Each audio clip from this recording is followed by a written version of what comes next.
தீபாவளி வந்துருச்சுங்க. எல்லாரும் தீபாவளிக்கு ஸ்வீட்ஸு, பலகாரம்னு செஞ்சுட்டு இருப்பாங்க. ஆனா, எனக்கு பலகாரம் செய்யவே தெரியாதுங்க. இதுவரைக்கும் நான் செஞ்சதும் கிடையாது. எனக்கு குலாப் ஜாமுன், ரசமலை மட்டும் தான் செய்ய தெரியும். ரசமலாயும் கேக்குக்காக கத்துக்கிட்டது தான். ஸோ, இன்னைக்கு ஃபர்ஸ்ட் டைமா வந்து முறுக்கு செய்ய போறோம்.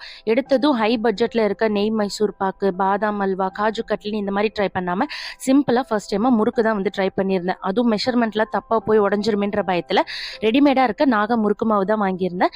இந்த முறுக்கு மாவுல உளுந்து மாவும் இருக்கு, பெருங்காயம், உப்பு இருக்குன்னு சொல்லிட்டு இன்க்ரீடியன்ஸில் கொடுத்துருந்தாங்க. ஸோ எக்ஸ்ட்ராவாக நான் ஆட் பண்ணது வந்து பட்டரும் கருப்பு எள்ளு மட்டும் தான் சேர்த்துக்கிட்டு வெறும் பச்சை தண்ணியே சேர்த்துட்டு அது வந்து இடியாப்ப பதத்துக்கு மாவு பிசைஞ்சுக்கிட்டேன். ஸோ பிழியும் போது நல்ல ஃப்ளோ இருந்தது. மாவு வந்து எங்கேயுமே உடஞ்சி போகல. ரொம்பவே நல்லா வந்தது. ஆனால் முறுக்கு மட்டும் கோணல் மானலாக வந்துச்சு. ஏன்னு தெரில. ஃபஸ்ட்டு ஸ்டார் அச்சில் பிழிஞ்சு முறுக்கு சுட்டு பார்த்தேன். வாசனையும் ரொம்ப நல்லா இருந்தது, டேஸ்ட்டுமே ரொம்ப நல்லா இருந்தது. பட் குண்டு குண்டாக இருந்ததுனால நெக்ஸ்ட் வந்து சின்னதாக இருக்கிற ஒரு அச்சு எடுத்து அதில் முறுக்கு சுட்டு பார்த்தேன். இது வந்து கொஞ்சம் சன்னமாக இருந்ததுனால எனக்கு ரொம்ப பிடிச்சிருந்தது. டேரெக்டாக பாத்திரம் அளவுக்கு முறுக்கு சுட்டு அப்படியே நொறுக்கி எடுத்துக்கிட்டேன். ஸோ ஃபர்ஸ்ட் டைமாக செஞ்சதுனால ஓரளவுக்கு நல்லாவே இருந்தது டேஸ்ட். கடைகளில் வாங்குற பட்டர் முறுக்கு மாதிரி இருந்தது. என்ன மாதிரி யாருக்கெல்லாம் பலகாரம் செய்ய தெரியாதுங்கிறது கமெண்ட்ஸில்